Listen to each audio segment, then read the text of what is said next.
Gracias a todos. Son las 12:03. Está entrando toda la gente. Gracias por asistir a otro foro. En este caso es la presentación del documento de competitividad de la economía española, una cuestión que nos viene ocupando y preocupando mucho tiempo aquí. Empezar por deciros que la nota de prensa lo tenéis colgado en la web.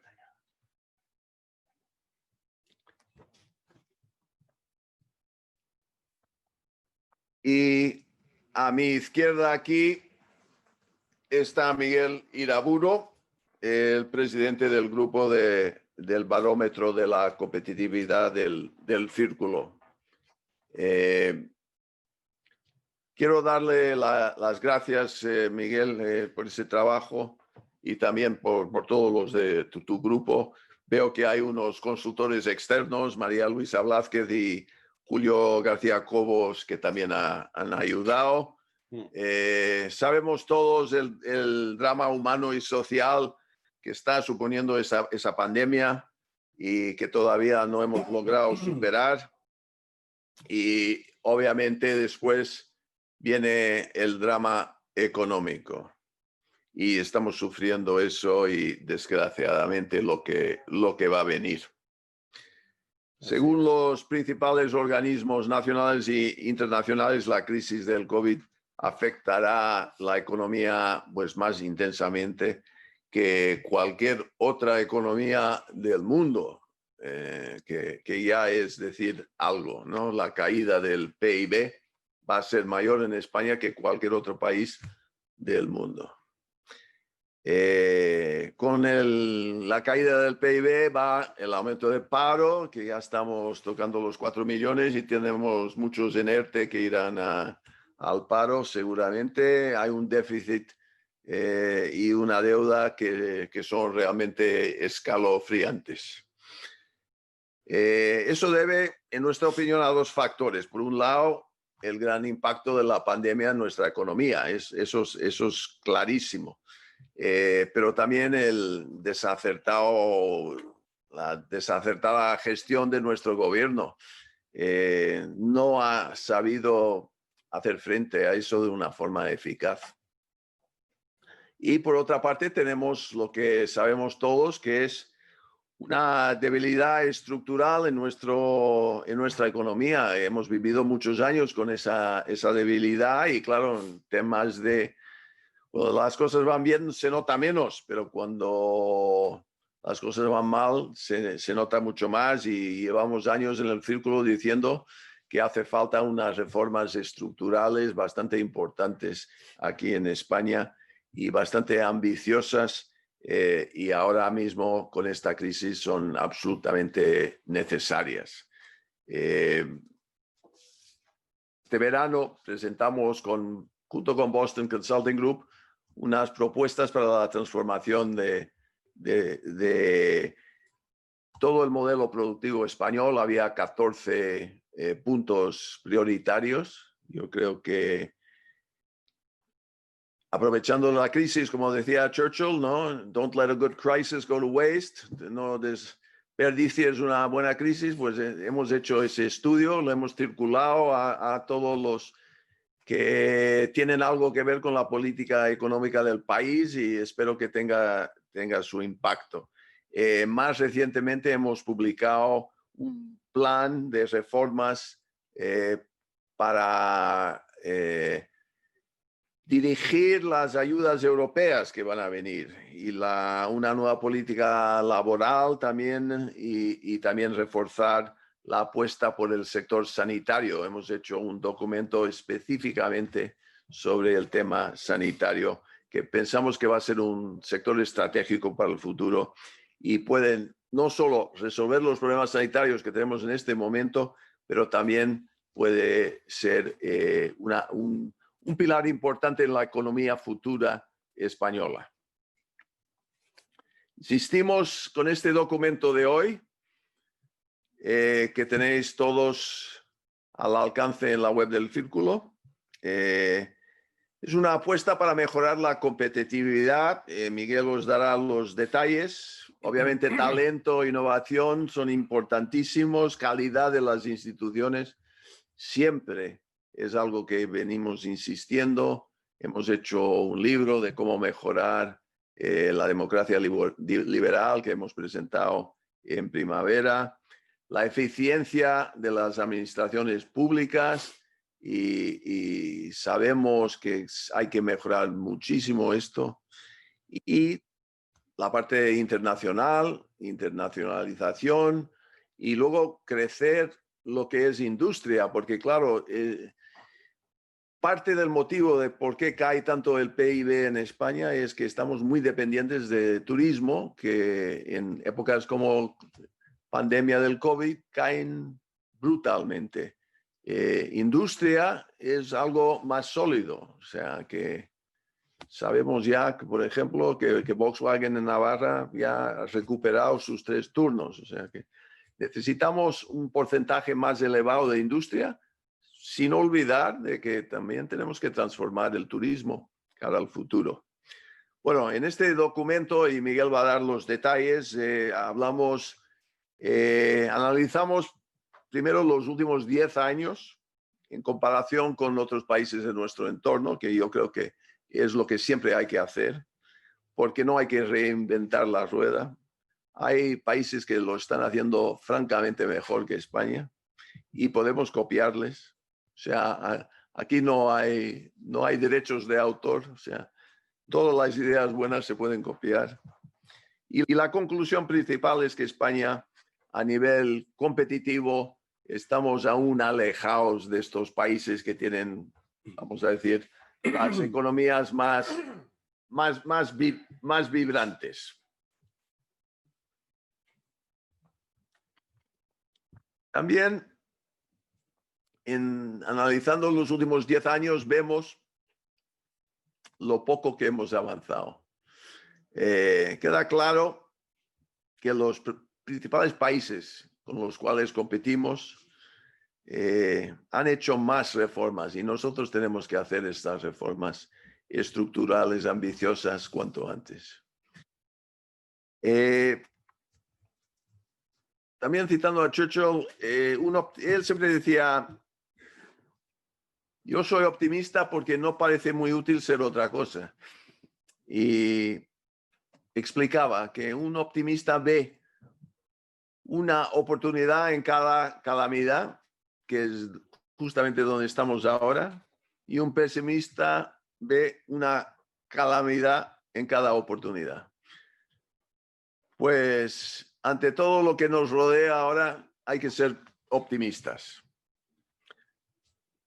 Bueno, voy terminando y voy a pasar la palabra a Miguel Iraburu, que les expondrá más en detalle el contenido del documento, las diversas recomendaciones, las reformas estructurales y cómo mejorar la competitividad de España.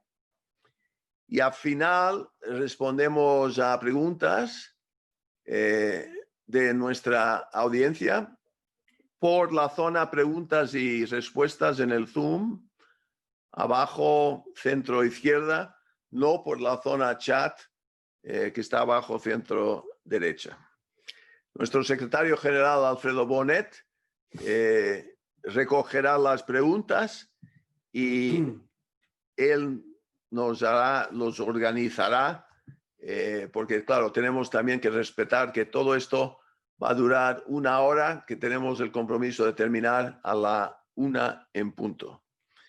Gracias a todos de nuevo por vuestra asistencia y paso la palabra a Miguel Iraburu. Miguel. Gracias, presidente. Muy buenos días a todos. Les agradezco su asistencia y espero que tanto ustedes como sus familias se encuentren en buen estado de salud. La presentación del documento consta de 5 apartados. En la primera analizaremos la economía española y el impacto de la crisis sanitaria por la pandemia. El segundo punto es la posición competitiva de España respecto a los países de la OCDE. En el tercer punto, análisis dinámico de las diferencias competitivas entre España y los países de referencia de la OCDE en los últimos 10 años. El siguiente punto, análisis detallado de 4 factores específicos de competitividad y recomendaciones. Y el quinto, algunas propuestas de mejora según el impacto temporal esperado. Empezando por el primer punto, bueno, como ha comentado ya el presidente, la pandemia derivada del COVID-19 pues ha creado una crisis sanitaria y en el aspecto económico pues un shock global tanto de oferta como demanda. Es decir, la limitación de la actividad económica pues ha traído consigo que tanto la oferta como la demanda cayeran de manera muy importante. Claro, esto produce un escenario en el cual hay mucha incertidumbre, mucha inseguridad. No sabemos cuánto va a durar la segunda ola del COVID y tampoco sabemos la eficacia de las políticas, de las medidas de política económica y su impacto en la actividad y el empleo. Todavía tenemos un ERTE de 700.000 personas y desgraciadamente pues un porcentaje de ese ERTE acabará en el desempleo. Las previsiones que en este momento tenemos, en la parte inferior ustedes ven que el año 2019 el incremento del PIB fue el 2%, fue un buen incremento del PIB en comparación con la eurozona.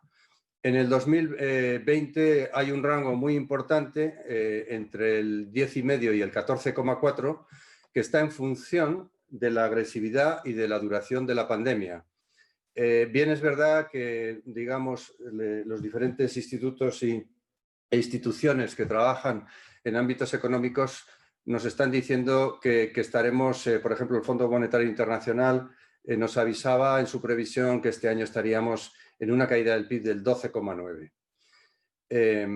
Claro, esto en comparación con lo que en este momento prevé el Gobierno, que lo tienen ustedes a la derecha, que es un 11,2, pues es un cambio enormemente significativo, una diferencia demasiado importante, que además tiene su reflejo luego cuando se hagan los presupuestos generales del Estado para el año 2021, porque el punto de partida que toma el Gobierno es una caída del 11,2, cuando los diferentes institutos están más bien en el entorno entre el 12,5 y el 13. Para el año que viene sí hay bastante unanimidad en que el repunte va a ser muy importante. Esperamos que sea en el entorno del 7% y de acuerdo con el Gobierno, que plantea un 7,2, puede ser algo más porque ese 7,2 es sin tener en cuenta el Fondo de Recuperación Europeo, que como ustedes saben corresponde a España en una cantidad de 140.000 millones. ¿Qué nos ocurre en nuestro país? Pues nos ocurre en nuestro país, como apuntaba el presidente, pues que tenemos unos desequilibrios macroeconómicos muy importantes y además no es de ahora. Ya en el año 2019 pues acabamos en la cola de la eurozona en temas como el desempleo, como temas de déficit público, déficit estructural, deuda pública, es decir, tenemos unos desequilibrios muy importantes que nos hacen que el crecimiento a futuro pues esté muy cuestionado porque, como ustedes verán al final del estudio, nuestra posición competitiva es francamente mejorable.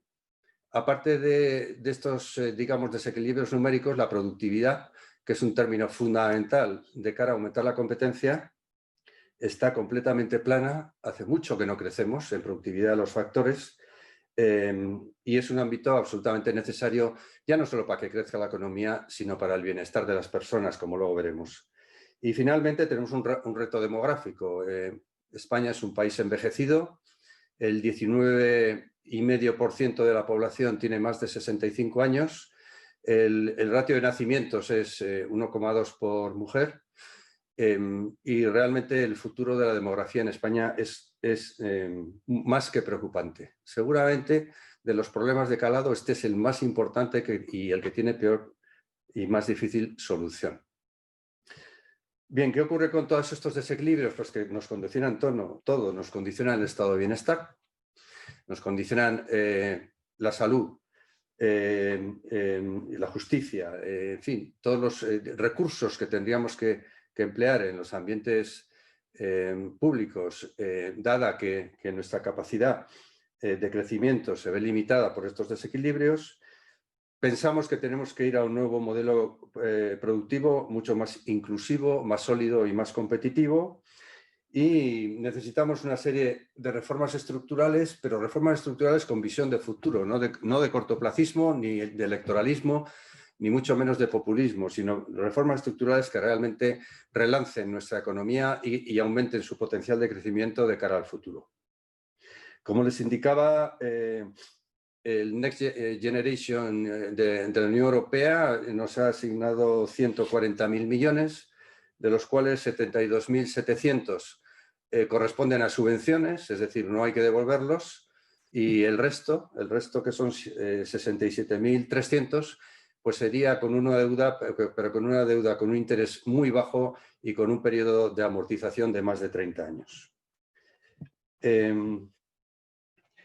Vale, entonces, en este sentido, pensamos que hay mucho por hacer, especialmente en los temas estructurales. Miren, si vamos a compararnos con los países de la OCDE, ya hablando de competencia, España está a la cola de los que están arriba y a la derecha, que son los países más competitivos de la OCDE, y abajo a la izquierda son los menos avanzados. Este es un gráfico muy interesante no solo por la posición del país, sino porque ustedes ven en ordenadas que aparece competitividad y en abscisas PIB per cápita. ¿Qué quiere decir esto? Pues esto quiere decir que conforme vas aumentando la competitividad de un país, el PIB per cápita de los ciudadanos crece. En este momento el PIB per cápita de España está al 90% de la media de la eurozona, es decir, estamos por debajo de otros países, ¿no? ¿Cómo podemos conseguir que el PIB per cápita de los ciudadanos de España y su reflejo en los ciudadanos españoles crezca? Pues aumentando la competitividad del país. De manera que hay una posición clara, una correlación clara entre una cosa y otra, y realmente es la competitividad que viene de la productividad del propio país, es un ámbito en el que realmente hay que reflexionar porque afecta directamente al bienestar de los ciudadanos. Para estudiar la competitividad en relación a la OCDE, bueno, esto es un estudio que no me puedo meter en grandes profundidades por tiempo, pero básicamente se estudian una docena de pilares, de los cuales hemos elegido 5, y cada pilar tiene en el entorno de 20 cuestiones a considerar para valorar ese pilar. En este sentido, hemos elegido 5 nada más. Hemos elegido instituciones, formación, mercado de trabajo, dinamismo empresarial y capacidad de innovación, porque son, como ustedes ven en el gráfico de la derecha, España es la línea amarilla, la línea externa son los países más avanzados en competitividad y la línea gris interna los menos avanzados. Como ven ustedes, hay 3 puntos en los cuales salimos pues, bien parados, como es el tamaño de mercado. España es un país de relativo tamaño grande. Somos la número 13 economía del mundo y en ese sentido estamos bien posicionados. También hemos salido a la derecha, ustedes verán en verde las infraestructuras, ahí hemos salido también bien posicionados. Y finalmente en la salud. Esta es una encuesta del año 2019 y no vamos a confundir la salud con el sistema sanitario. Pero en el resto la verdad es que salimos mal parados, salimos muy por debajo en algunas cuestiones como el mercado laboral, por ejemplo, de la media europea y realmente este estudio del World Economic Forum lo que nos dice es que tenemos una grandísima capacidad de mejora en aspectos de competitividad, por lo menos que nos acerquen a la media europea, porque en muchos aspectos estamos, por ejemplo, en instituciones estamos francamente mal. Seguramente donde hemos salido peor. Instituciones, como ustedes ven, hemos hecho un resumen ahí, se refiere a la carga regulatoria. Tenemos nosotros un exceso de carga regulatoria en España pues muy importante. La protección de los ciudadanos e inversores frente a la regulación, la visión de futuro del gobierno, la verdad es que está valorada muy baja. la resolución de conflictos, el grado de independencia judicial, es decir, tenemos una serie de temas a mejorar en los cuales la puntuación española se aleja de la media europea. En formación, en formación las habilidades digitales estamos mejorando, pero tenemos que mejorar más. Tenemos que insistir en la formación de los trabajadores, sobre todo de las pymes.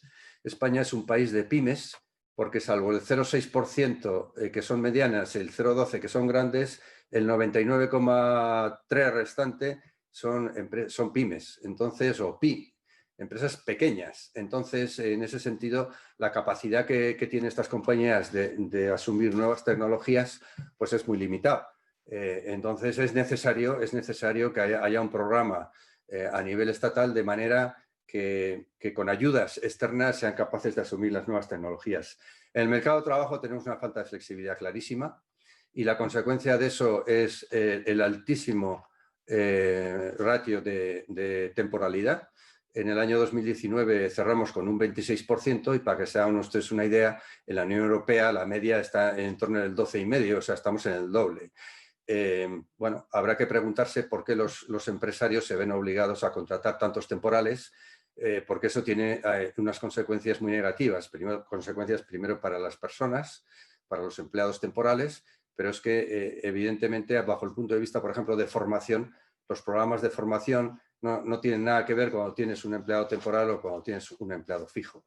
De manera que las consecuencias de tener una falta de flexibilidad en el mercado de trabajo son muy importantes. Por otro lado, en varios países europeos los salarios están ligados a la productividad, de manera que en la medida que se gane productividad en una empresa, los salarios suben y esto se puede hacer porque al ganar productividad ganas competitividad y en ese sentido tienes una capacidad de subir los salarios que si no subes la productividad pues no la tienes porque simplemente dejas de vender en los mercados tanto domésticos como internacionales. En el dinamismo empresarial tampoco salimos excesivamente brillantes. No tenemos, es decir, la innovación, estamos en los países, estamos sobre el punto, Europa tiene 27, la Unión Europea tiene 27 países, estamos sobre la posición 20. La innovación no está todavía bien organizada, las ideas disruptivas son limitadas y aquí también tenemos que mejorar mucho respecto a otros países europeos. El riesgo empresarial es algo que todavía no está excesivamente asumido y, en otros países los fracasos se asumen como la posibilidad de hacer un nuevo intento. En España todavía esa cultura empresarial todavía no está implementada y luego tenemos también unas cotizaciones sociales absolutamente disparadas. En la UE27 somos el país número 3, con las cotizaciones más caras, con un segundo componente, porque no solo son más caras, están en el orden del 12% del PIB, mientras en la media de la eurozona es el 9,6%, estamos mucho más caros, sino que además de ser más caros, el empresario paga el 85% de las cotizaciones sociales y el empleado un 15%, mientras en la Unión Europea se tiende a un 60-40%. El siguiente punto, bajo mi punto de vista, es interesante, porque hasta ahora todo era estático, dónde está en comparación con la OCDE, y aquí lo que hemos hecho es un análisis dinámico, es decir, hemos cogido los países destacados en competitividad y hemos seleccionado cuáles son los que en la última década han sido capaces de avanzar más en competitividad, ¿no? Entonces, ahí nos sale una lista, digamos, de los países destacados: Estados Unidos, Suiza, Alemania, Holanda, el Reino Unido, Japón, Noruega, Nueva Zelanda, Israel, Bélgica e Irlanda, que son los que están en amarillo, porque tienen la doble condición de ser competitivos y además haber tenido un desarrollo en los últimos 10 años espectacular. Como ven, la posición de España es muy retrasada, Como comentaba antes el presidente, es que realmente si no hacemos reformas de calado con visión de largo plazo, es muy difícil que nuestra competitividad gane enteros. Entonces, nos hemos quedado ahí, pues la verdad es que bastante descolgados. Entonces no nos hemos limitado a decir dónde estamos, porque bueno, estamos en la posición 23 en este momento en competitividad, en análisis estático, pero lo que nos parece oportuno es profundizar el por qué y en qué temas en estos últimos 10 años pues nos hemos quedado tan descolgados, ¿no? Y bueno, ahí en la parte inferior, no sé si ustedes podrán leer, lo tienen, si no, en la página web del Círculo. Esas son las cuestiones que hemos puesto el ejemplo de instituciones. No podemos revisar cada uno de los 5 pilares, sino solo vamos a revisar este. Bueno, pues en instituciones, como ven, en cuanto a la valoración media de los países de referencia, que es la línea superior, pues la línea amarilla, que es la española, pues está muy retrasada. ¿En qué temas? Pues en los temas relacionados con la confianza en los políticos. Nosotros cada vez que hacemos una encuesta, la confianza en los políticos nos sale bien valorada. Falta de control de fondos públicos, y esto ya no lo dice el World Economic Forum solo. Esto lo está diciendo la IREF, que es un organismo independiente, y bueno, nos está diciendo pues que realmente que no controlamos bien nuestros fondos públicos, se gasta mucho y se gasta mal, comportamiento ético de empresas, independencia judicial, neutralidad, decisiones de gobierno y eficiencia del marco legal. Bueno, este es un ejemplo de los 5 pilares, no voy a presentar los otros por falta de tiempo. Y en la siguiente slide, como ustedes verán, hemos definido 41 indicadores que son lo que nos dice dónde podemos, digamos, enfocar nuestros esfuerzos, ¿no? En esos 41 indicadores divididos en esos 6 pilares, pues, bueno, la resolución y la mejora de estos indicadores nos permitirían digamos, mejorar la competitividad. En la parte inferior, esos 41 indicadores los hemos asignado a 4 aspectos, que son talento e innovación, industrialización, internacionalización e instituciones, que son los que a continuación y rápidamente voy a comentar. En talento e innovación, bueno, la línea superior del gráfico de la izquierda es Alemania, las líneas centrales son la eurozona y la UE 27 y España, ¿no? La roja. Entonces, ahí claramente las empresas tienen que mejorar. Estamos con una inversión en el I+D del 1,24% del PIB frente a más del 2% de la Unión Europea, con lo cual, bueno, ahí hay que invertir de manera importante y especialmente en el ámbito de las empresas. La flecha roja de la derecha, ven ustedes cuál es la posición de España respecto a otros países y, bueno, nos califican como innovadores moderados, pero realmente lejos de los más importantes. En recomendaciones, pues muy rápidamente, vamos a ver, la innovación, el problema que tiene es que necesita de un ecosistema capaz de generar empresas innovadoras. Es decir, la innovación no depende de una cosa, depende pues, de las universidades, de los investigadores, dependen del apoyo fiscal, de la formación profesional y otras muchas cosas. Entonces, habría que crear un ecosistema de manera que todos estos factores se ordenaran de manera que permitieran la generación de innovación y de empresas innovadoras.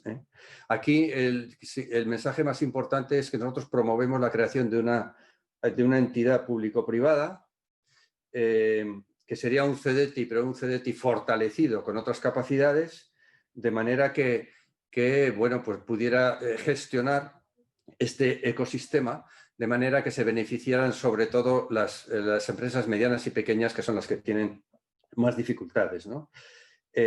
Necesitamos un marco regulatorio que ayude a todo lo que comento, necesitamos una financiación y unos incentivos al I+D+I, y necesitamos retener el talento con propuestas, digamos, atractivas para la gente joven que sale, entre otros de las carreras STEM, que son las necesarias y las que pueden provocar un ámbito más importante de innovación en las diferentes empresas.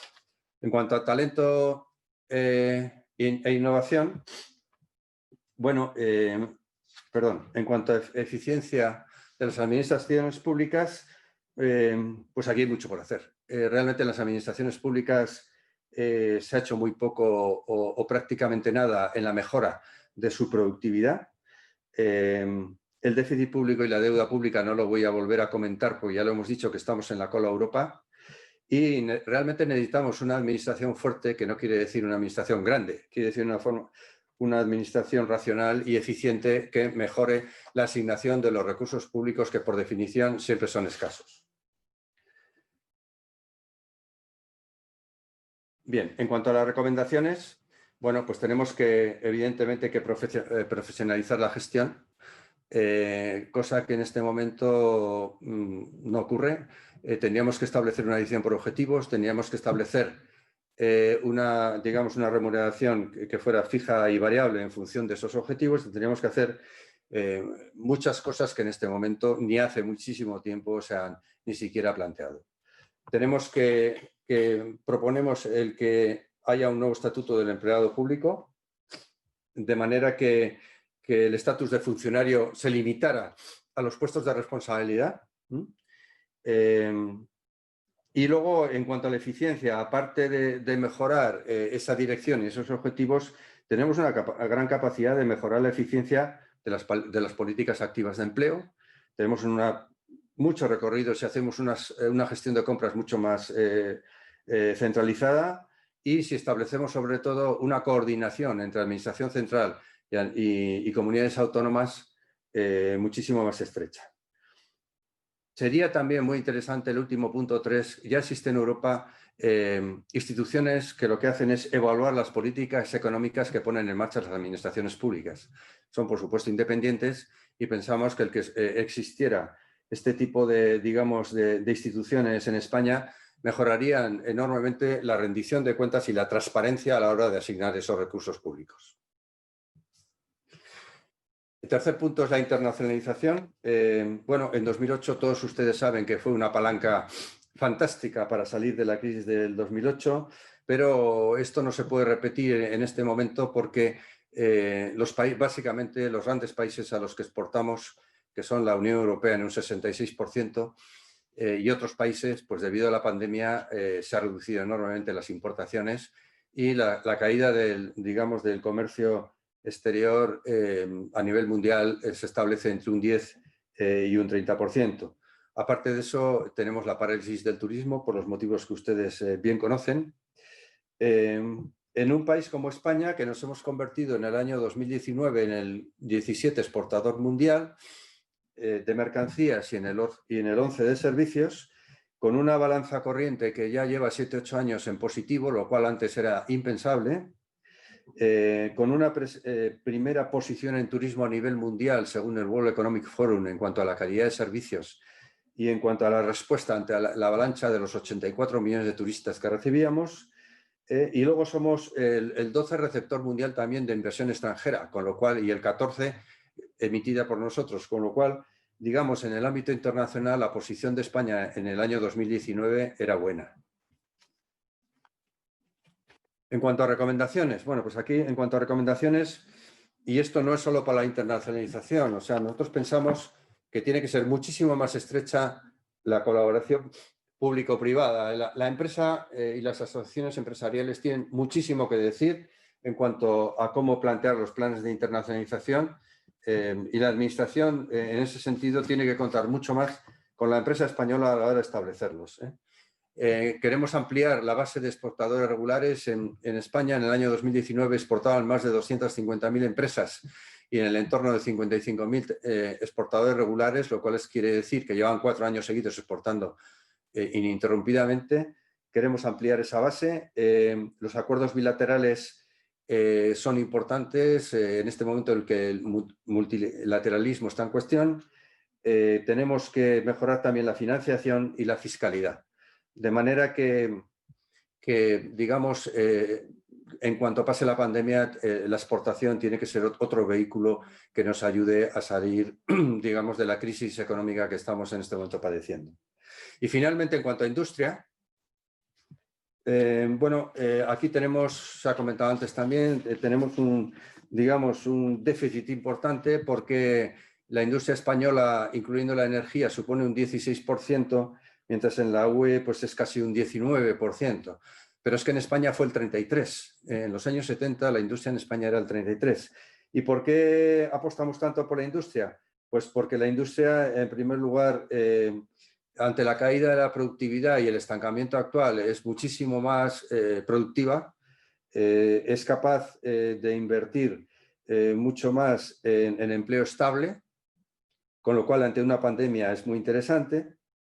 En empleo de calidad la temporalidad es muchísimo menor, los salarios son mayores, la formación es muchísimo más intensiva en la industria que en los servicios. España es un país de servicios, no nos olvidemos, en gran proporción, y la innovación y la internacionalización, digamos, en la industria también es mucho mayor. No nos olvidemos que la industria supone el 70% de nuestras exportaciones globales y el 80% de la inversión en I+D. De manera que la reindustrialización es una cuestión absolutamente prioritaria si queremos ya no solo potenciar el crecimiento futuro, sino salir de la crisis. Bien, las recomendaciones pues, son las que les acabo básicamente de comentar. Una cosa que sí me interesaría recalcar es primero que la reindustrialización tiene que ser selectiva e inteligente. ¿Qué quiere decir eso? Pues que no se trata de llenar España de miles de talleres, sino que se trata de digamos, en apostar por sectores que tengan futuro y por una reindustrialización inteligente. Miren, aparte de, digamos, de promocionar la industria 4.0, que ya se está haciendo y además a marchas forzadas, en esto la pandemia ha ayudado, hay dos puntos que son los dos últimos, digamos que además lo corrobora mi propia experiencia personal. Nosotros no tenemos centros, no tenemos grandes sedes de multinacionales en el país.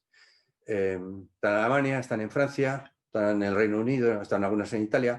Entonces, eso quiere decir que como no tomamos decisiones, nos van a ir cerrando en función de las necesidades de cada crisis. Pues no necesariamente, porque podemos nosotros luchar por los centros de competencia. Y los centros de competencia, a falta de sedes de multinacionales, realmente lo que son es que, por ejemplo, dentro de una multinacional, a la filial española le den la competencia mundial de una cierta línea de negocio, por ejemplo, o de un cierto servicio, por ejemplo, ¿no? Eso sí podemos luchar y podemos conseguirlo porque hay muchos centros de competencia en España. Y en segundo lugar, y esto sobre todo ocurre en la aeronáutica y en la industria del automóvil, los proveedores son los diseñadores. Entonces, tenemos que fomentar esos proveedores de alto valor añadido con capacidad de diseño propio, porque esos ni son deslocalizables y además, dado que tienen ellos mismos la tecnología, tienen ellos la capacidad de decisión. En cuanto a recomendaciones transversales que afectan a todos los puntos anteriormente tratados, siempre nosotros en el Círculo empezamos por la educación. En todas las encuestas la educación nos permitiría dar un salto cualitativo muy importante, sobre todo en un entorno global y digital como el que nos estamos moviendo. Ya saben que ustedes entre los recién formados y las necesidades de las empresas en este momento hay un gap muy importante y de lo que se trataría es de cubrirlo con una educación adecuada. Tenemos que modernizar el sistema de contratación.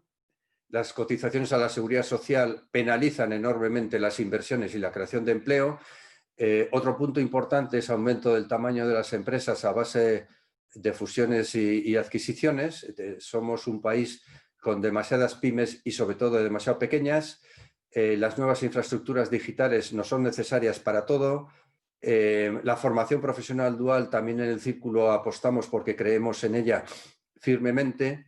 Tenemos que facilitar la financiación de todos los, digamos, planes que salen como consecuencia de los 41 indicadores mencionados. Tenemos que buscar un mix energético equilibrado y eficiente. Apostamos por la sostenibilidad, por la mayor incorporación de la mujer no solo al mercado de trabajo, sino a puestos directivos y por apoyo a la escolaridad temprana de manera que permitiera aumentar la tasa de natalidad y paliar en la medida de lo posible el problema demográfico que tenemos.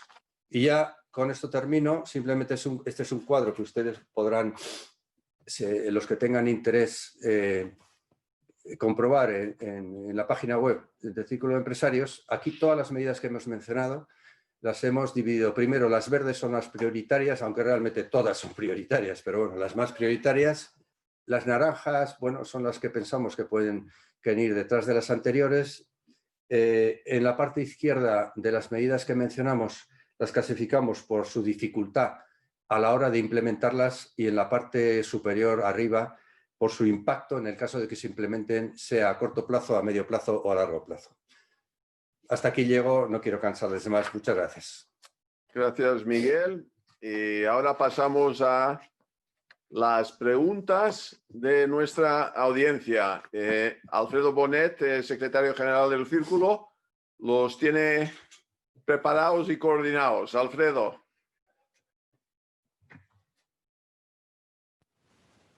Muchas gracias, John. No te oímos, Alfredo. Ahora ya sí, ¿verdad? Ahora sí. Sí. Bien, de acuerdo. Muchas gracias, John. Buenos días a todos.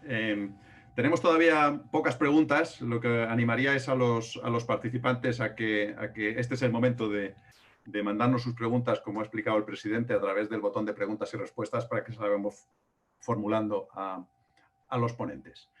Una primera es de Miguel Valverde, que es para el presidente. Dice: buenos días, señor de Zulueta, soy Miguel Valverde de Expansión. Querría preguntarle su opinión sobre las líneas de los presupuestos generales del Estado para 2021, que ha presentado el Gobierno: subidas de impuestos a los ingresos altos, las empresas o fuerte crecimiento del gasto social. Gracias. Bueno, buenos días, Miguel Valverde Zabaleta, de Expansión.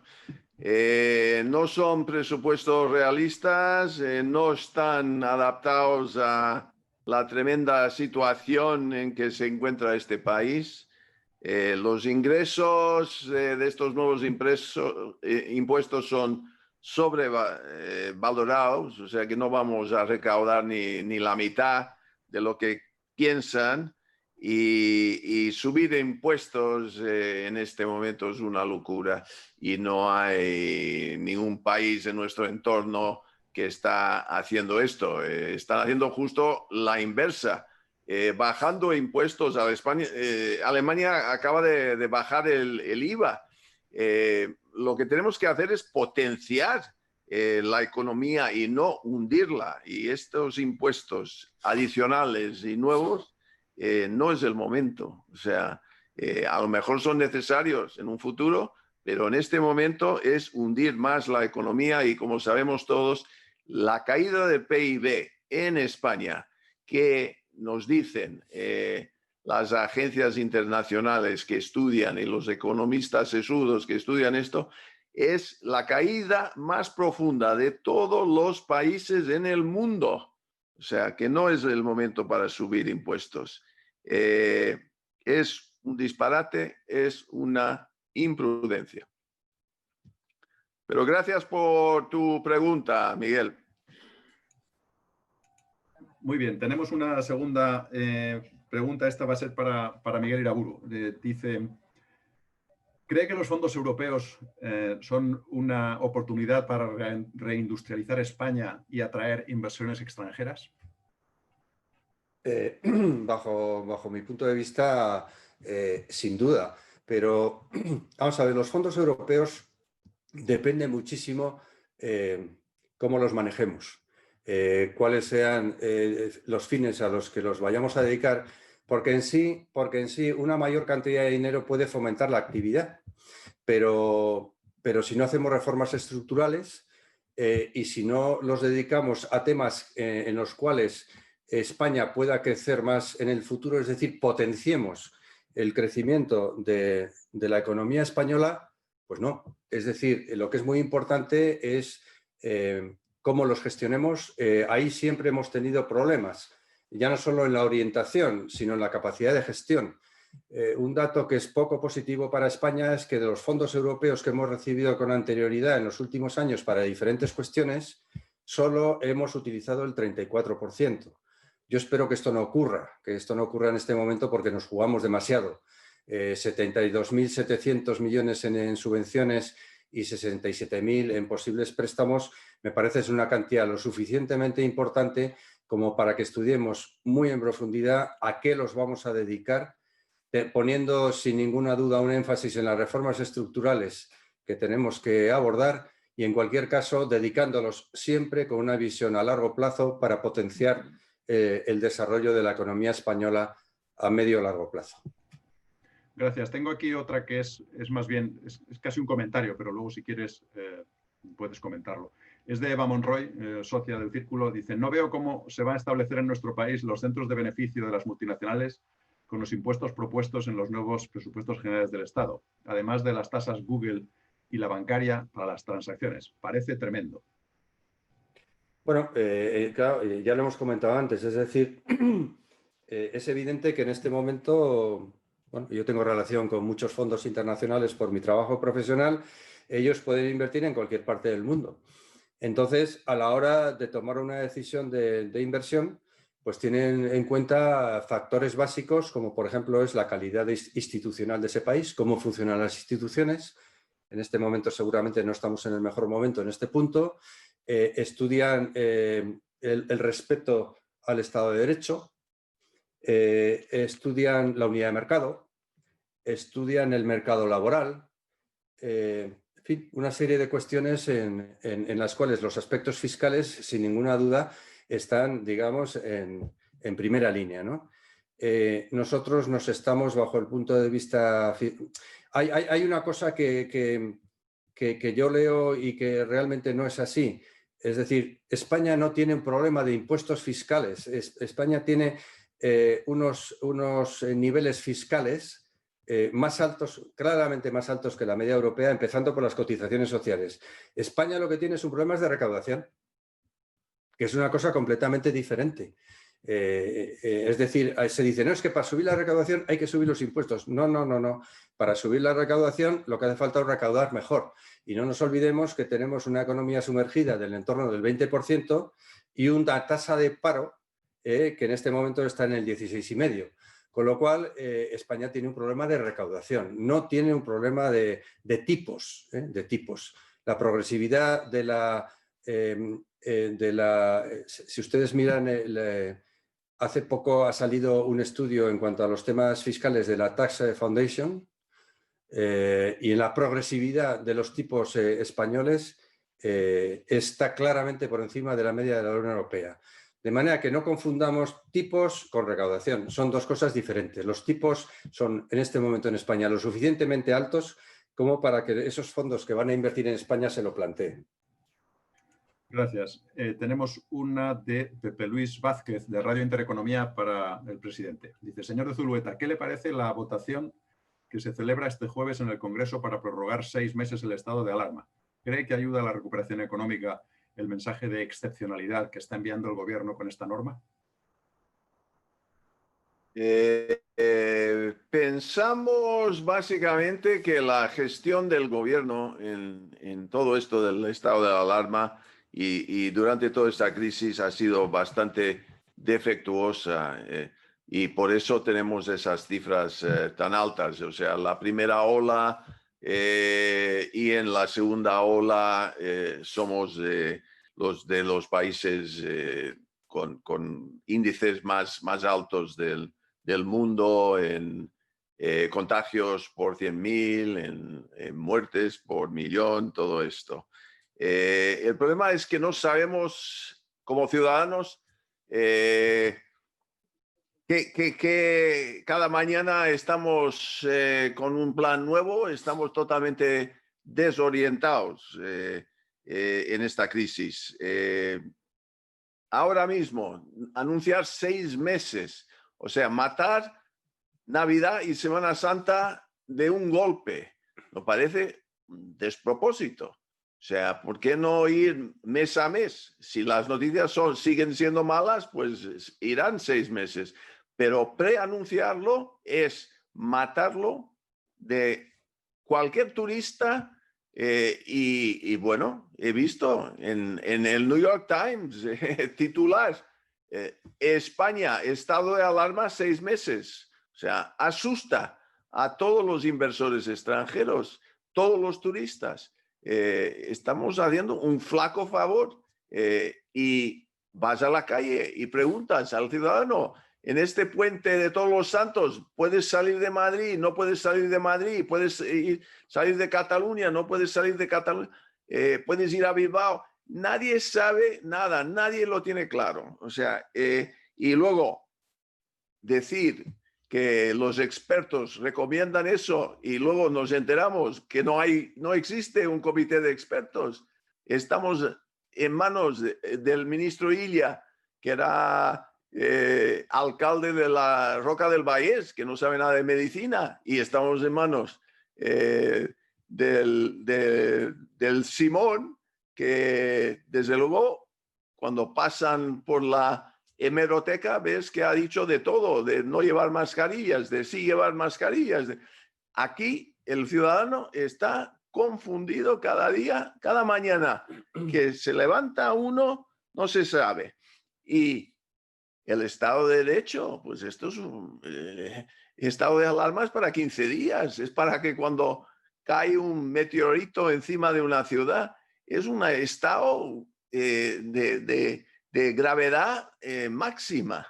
Y están utilizando eso como apoyo para cualquier ley que quiere hacer las autonomías, pero tienen 17 criterios diferentes aquí.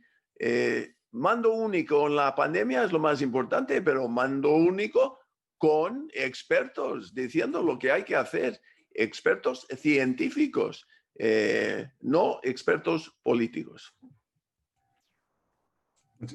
Muchas gracias. Tenemos una más bueno, hay más después, pero tenemos una hora para Miguel, de nuestro socio Joaquín Villanueva. Dice, excelente presentación, Miguel. Muy importante que nos escuche el gobierno. ¿Cómo tratar de influir en el gobierno? ¿Cómo pasar el mensaje que se necesita un acuerdo PSOE-PP Ciudadanos para realizar estas reformas y la gestión de la pandemia? Bueno, en el círculo, no con este documento, sino con todos, tratamos de tener el mayor impacto posible, lo cual no es nada fácil. No es nada fácil. Nosotros estos documentos los ponemos en manos, los enviamos, aparte que están en la página web, pero los enviamos a los sindicatos, los enviamos a los empresarios, los enviamos a los grupos parlamentarios, los enviamos a los ministerios y luego, en todo caso, cuando surge interés por parte de alguno de ellos, pues presencialmente o en este caso por videoconferencia, pues tratamos de darles la máxima información y la máxima difusión posible. Lo que pasa es que el Círculo de Empresarios tiene un planteamiento que es mucho más a medio y largo plazo que los políticos. Los políticos tienen planteamientos a corto, tienen planteamientos muy electoralistas, calculan el número de votos que les supone el gravar, por ejemplo, el impuesto de patrimonio, por poner un ejemplo poco representativo. Hay mucho populismo, hay mucha ideología y realmente el casar, digamos, un estudio de este tipo, de un think tank como el Círculo de Empresarios, con unos objetivos que van por otros derroteros, pues no es nada fácil. Gracias. Tengo otra para el presidente. Dice, ¿cómo ven la modificación que se pretende introducir en el régimen de los alquileres? Bueno, nosotros pensamos lógicamente que todo lo que no es dejar el mercado actuar de una forma libre es una mala idea. Y tenemos el ejemplo aquí de Berlín, tenemos el ejemplo aquí de Barcelona. ¿Y qué pasa? Ponen unos límites en el alquiler, mucha gente entonces retrae su piso o su casa del mercado. Y entonces, al tener menos oferta, la demanda sigue igual y entonces hay una tensión que hace subir a los precios. Como están controlados con un tope, ¿qué pasa? Pues mucho va a pagos en negro y creas más economía sumergida. Es un poco la lección. No sirve para gran cosa. Hay que hacer justo lo contrario, es que hay que incentivar a la gente a poner pisos y hay que hacer más viviendas de protección oficial, viviendas en general, para que el mercado tenga una oferta más amplia. Y por suerte ahora mismo en algunas ciudades grandes hay más oferta porque los pisos turísticos, como no vienen turistas, se han convertido en pisos ya de alquiler a largo plazo. Eso da más fluidez al mercado. Entonces, justo en este momento y con toda esa crisis, la peor idea es frenar todo la oferta con controles de precios. Sí, gracias. Tenemos otra más de nuestro socio Javier Aguirre, de CAPS. Pues esto será el último, el de CAPS, porque tenemos un minuto, Alfredo. Dice, hablamos de eficiencia en la administración pública y en el informe de la OCDE creo que España estaba en la posición 23. También en el informe del Instituto de Estudios Económicos relaciona la eficiencia de la administración con el grado de subcontratación del gasto de la administración. España está en torno al 8% del PIB y los países eficientes están en el 18,5%. ¿Creen que el gobierno es consciente de esta desventaja que se traduce en peores servicios a los ciudadanos? A ver, en cuanto a... 60 segundos, Miguel. Sí, me sobran. Es muy fácil. Nosotros en competitividad ya he dicho que somos el país número 23, pero eso no quiere decir que estemos el 23 en todo. En administraciones públicas, según estudios independientes, estamos en la posición número 70. Quiere decir esto que funcionamos como siempre, que no hay planes de mejora, que no hay implementación de herramientas que la empresa privada las tiene trilladas y que se podían trasladar a la empresa pública y que, bueno, seguramente este tipo de planteamientos no da mucho número de votos. Muchas gracias, Miguel. Muchas gracias por un informe muy interesante, muy útil y es el momento, desde luego, de hacer todas esas reformas y hacer una España más competitiva. Gracias, Alfredo. Y gracias a todos los asistentes, participantes en esta hora con el Círculo y con este estudio de la competitividad, que creo que es importantísimo justo en este momento con la crisis de COVID como un gran hongo encima de todo el país. Hasta la próxima. Muchas gracias.